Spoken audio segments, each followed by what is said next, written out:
Lessons of a Utopia by Matthew D. Rhodes. The air was sweet, carrying a slice of honey on the drifting wind, the kind of gentle fragrance that seemed to settle over the campus whenever the flowering hedges lining the walkways came into bloom. It was the sort of day almost deliberately designed to calm the mind, and Professor Jane allowed herself a quiet moment to notice it. The warmth of the sun resting comfortably on her shoulders, the light brushing softly across the courtyard stones. In her line of work, moments like this were rare enough to savor. She taught the youth of the school, children not yet old enough to step beyond the careful structure of dormitories and learning halls that shaped their earliest years. Her role was never merely to impart knowledge of facts or techniques. It was to prepare them for the broader society that awaited beyond these quiet walls. That world was orderly, cooperative, and prosperous by most measures, yet it was not without its tensions. No human system ever was. Jane often thought of her students as ducklings gathered at the edge of a pond, still uncertain of their wings. For now they moved in clusters, curious and noisy, testing the boundaries of the known. One day they would lift from the nest and scatter into the wider world, carrying with them the seeds of the lessons planted here. The thought amused her gently. Each year the cycle repeated itself with quiet reliability. One class would grow, mature, and depart into society, soon replaced by another wave of bright, untested minds. The halls never remained empty for long. There was always a new generation ready to begin the slow, deliberate work of learning how to live among others. Those who graduated did not cease learning once they left. Their education merely changed shape. Once they were old enough, they would enter deeper stages of instruction through the full-dive systems, where simulations exposed them to complexities the sheltered campus could only describe in theory. And today's lesson, though seemingly simple, was meant to plant the first understanding of that truth. The schoolyard glowed beneath the late summer sun, the kind of quiet brilliance that only emerged after months of careful tending. The grass rolled in smooth, living carpets, greener than any paint could make it, broken only by the pale stone walkways threading between dormitories and learning halls. Along the borders, beds of flowers lifted their colors toward the light, and the soft hum of bees drifted lazily through the air. The gardeners took their work seriously. In a society where most labor had long since become optional, those who chose to cultivate the grounds did so out of devotion to beauty itself.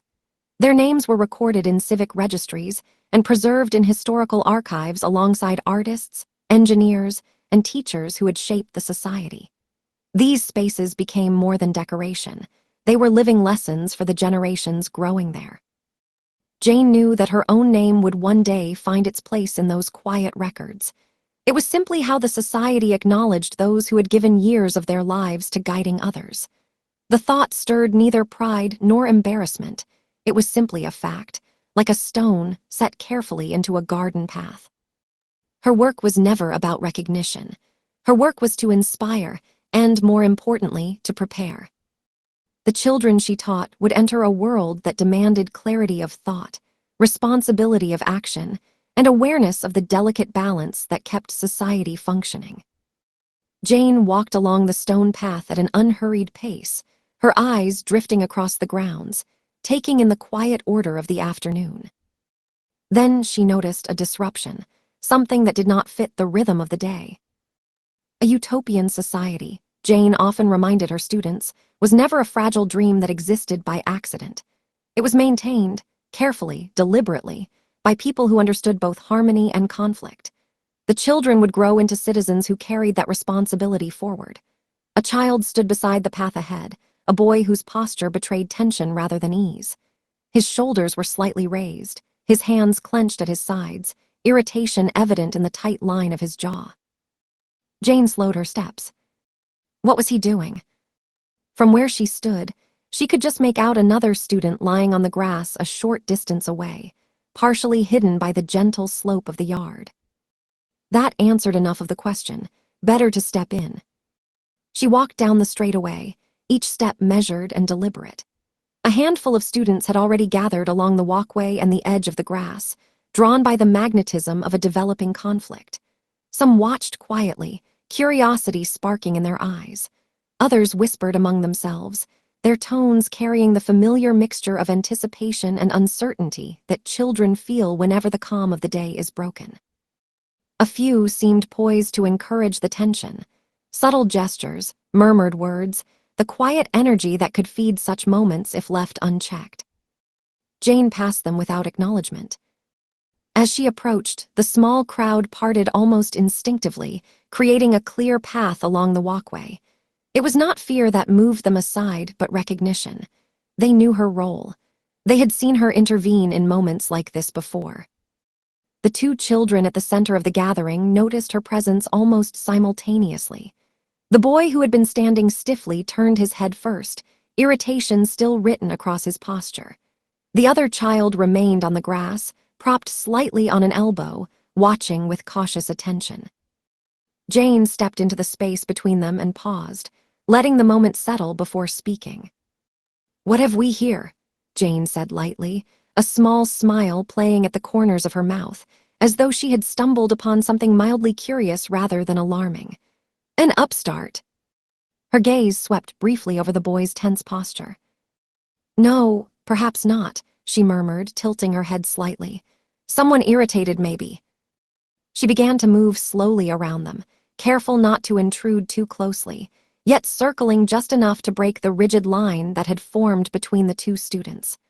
The gentle motion shifted their attention away from one another, anchoring it instead on her presence.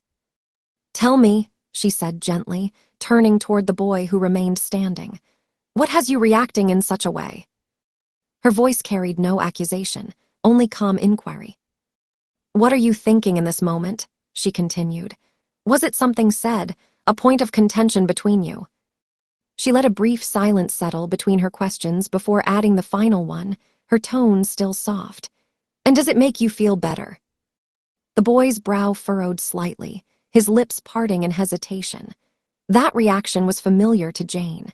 Young minds often faltered when asked to examine what they were feeling instead of merely acting upon it. Sharp emotions moved faster than reason at that age. Children were still learning the delicate dance between instinct and thought, a balance that would take years to master. For some, when feelings pressed too hard, the body acted first. A shove, a raised voice, a clenched fist. Physical motion was often the quickest outlet for sensations they could not yet articulate. Jane's eyes shifted to the other child, still propped on the grass. Grass clung lightly to his sleeve where he had fallen, evidence of the moment that had already passed. "What you are feeling, young one, is real," Jane said, her voice calm and steady. "You are not mistaken to feel it." She crouched slightly, bringing her presence closer without offering a hand. That decision, deliberate as always, allowed him to rise under his own power. "You have many choices before you," she continued, her eyes sweeping between the two boys before resting again on the one on the grass. "But only one true direction you should take." "Why should you cower away?" she asked gently. "You could stand and fight back if that is the path you choose, or you could rise and speak, reason with one another, find another way forward." A pause followed, giving the words weight. "One thing is certain," she added, her tone calm but edged with quiet authority. "You must stand. You need to rise and show that you are not afraid." She gestured lightly toward the open space between them. "Strength is not found in striking first, nor in lying still and hoping the moment passes. One must be willing to stand and show they are strong." "Yes, there it is," Jane murmured quietly. The boy on the grass rose slowly, brushing off the damp blades clinging to his sleeves. Hesitation lingered in his movement, but as he straightened, his posture settled into something steadier. His shoulders lifted, his stance widening slightly as he grounded himself against the earth. Jane watched quietly. How the future would unfold between these two would not hinge on this single moment alone, but on the understanding they carried forward. No child should be made to feel inferior, nor taught to see themselves as lesser than another. Jane avoided reductive labels like bully, knowing reality was rarely so simple. Every action had a reason, even when poorly understood by the one acting. Her gaze shifted back to the standing boy. The irritation remained, though it had softened into something closer to expectation. Now the second child, rising to meet the moment, formed his fists slowly. He closed his eyes as though gathering every measure of himself. Jane observed the subtle tension in his jaw, the careful inhale of breath, the stillness before motion. He stepped forward. His fist drove sharply into the other boy's stomach. The sound was dull against cloth and muscle, yet heavier than the watching students had anticipated. The first boy folded slightly at the impact, breath leaving him in a sudden rush as he staggered back half a step. The second boy did not press the attack. He stepped back, lowering his hand, his voice tight but measured. "I'm sorry it had to come to this," he said. "As Ender Wiggin once felt, no one will be there to protect us from anyone else." He met the other boy's eyes. "If I have to stand, you need to remember the pain you gave me." Silence spread over the small crowd. The first boy took a slow breath and straightened, one hand briefly pressing against his stomach. He lifted his arm slightly as if to strike back, then paused.